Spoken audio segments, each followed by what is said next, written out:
Hey guys, and welcome to another brand new video. In this video, we have some interesting news to go cover over here when it comes to PlayStation on like 7 different topics. Like we're just going bang, bang, bang on this one, so hopefully you guys will sit back and enjoy. I always love this type of format, a little bit more fun, because it doesn't make me have to go ramble about 14 different things. So first and foremost, subscribe if you guys are new, leave a like, your thoughts on all this type of stuff, and as well, just hi, I hope you guys are having a good day.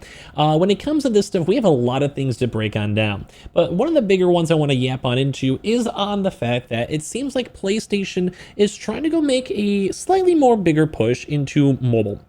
We've seen leaks on the handheld device. If you guys want more information on that or the PS6, let me know. But right now we've seen a lot of like back and forth. It seems like they want to try to push into new markets, whether it's for PC and kind of establishing a better Steam and PC market, more mobile games, and using things like the app to either intertwine with the PlayStation or just sell more mobile games. Kind of how Xbox has been trying to go and do with their Activision acquisition with things like Call of Duty Mobile or things like Candy Crush. Basically, mobile gaming microtransactions can make a lot of money. But one thing that seems to be failing over here is AAA gaming on mobile. And I want to hear your thoughts really quick. Like, just type it on out. Would you guys, or do you guys, ever play more advanced games on, say, a phone? I'm going to be honest with you guys, I do not.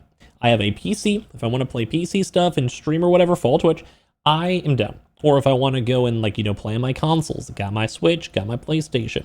Not a big deal. When it comes to phone gaming, dude, I don't know. Phones are just not a vibe. Mobile devices 50-50. Like, I know some people love their Steam Decks or other handheld computers. Some people don't. I'm on the vibe that I kind of prefer, like, on the couch gaming. If I'm walking around doing stuff, I'd rather be doing the stuff, whether it's like doing food or talking with my friends or sightseeing or traveling. Some people don't mind like playing some games in their bed and chilling. Nothing wrong with that. I'm a gamer too. And it seems like right now Apple has some crazy numbers, saying that their AAA push with Assassin's Creed, Resident Evil, and Death Stranding ports to iPhone are reportedly flopping, with Assassin's Creed Mirage only selling 3,000 copies. Only a few thousand people downloaded each. And this is where it gets intriguing, because it's a slightly different thing with like a PSP, PS Vita, PlayStation Portal, streaming, Switch, versus a phone. But this is like the big thing that PlayStation wants to push into. They want to make another PSP 2, but they also really want to push into phone hardware. Like we've seen this with hiring, we've seen this with developers, we've seen this with phones, apps, whatever. So barely anyone is buying the Assassin's Creed, Resident Evil, and Death Stranding mobile ports that came out earlier this year, according to a brand new report. Basically, Apple recently made a big push into the promotion campaigns for iPhone 15, Pro, Max, and high-end iPads when it had huge big budget action games to be ported over, and they are running on these new phones. So Assassin's Creed Mirage, which was a flopper in my opinion, less hated though than the most recent one. Death Stranding, great, but why would I ever want to play on a phone realistically? And Capcom's Resident Evil 4, that one I would say actually would fit a lot. That actually kind of seems a little bit more phone-like. But a lot of these things are like environment. Like you want to have a beautiful environment in Assassin's Creed, jump around. Death Stranding, like it's story-driven. So doing all this stuff on a phone seems weird. So apparently all these reports too as well, that these games have basically gotten like very small amounts of downloads over here. So the Assassin's Creed Mirage has accrued between 123,000 and 279,000 free downloads since its mobile launch on June 6th, but only around 3,000 to around 6,000 people have actually paid the $50 fee to unlock the game. So basically the game overall flopped. And also these are all kind of mediocre too as well. $30 and only 7,000 people.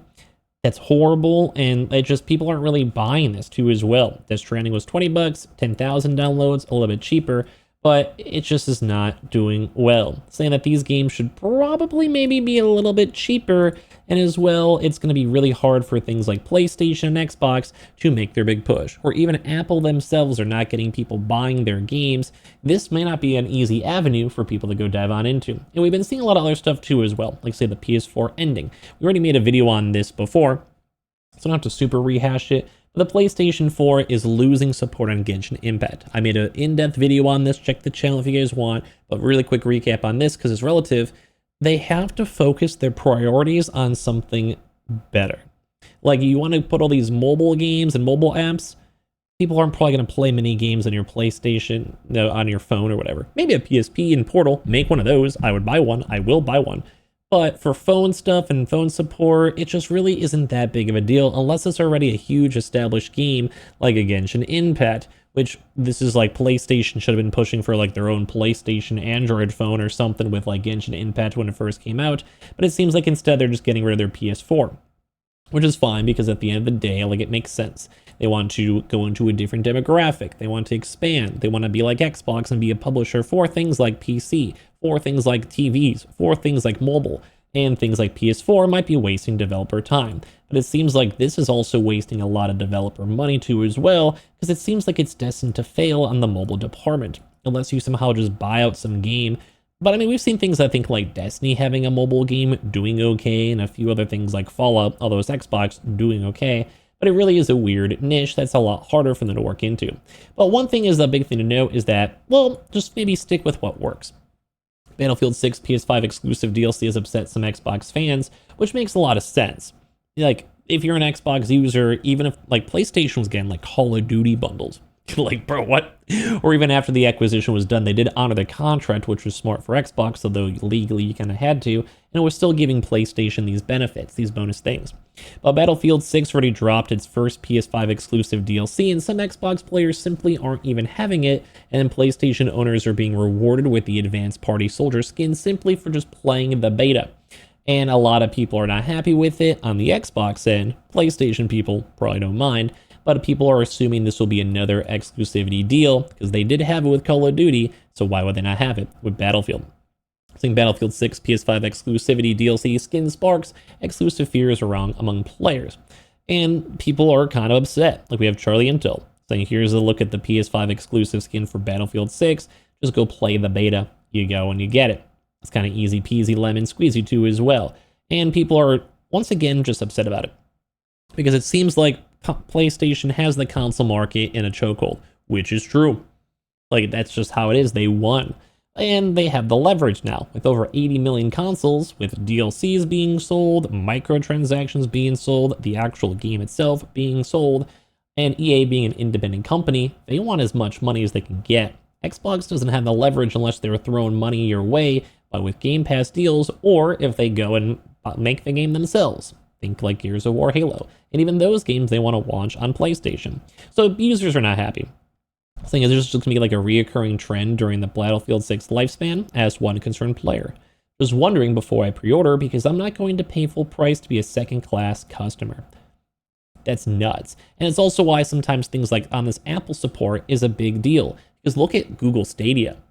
Anyone who invested time or money into Google Stadia boxes, they got scammed.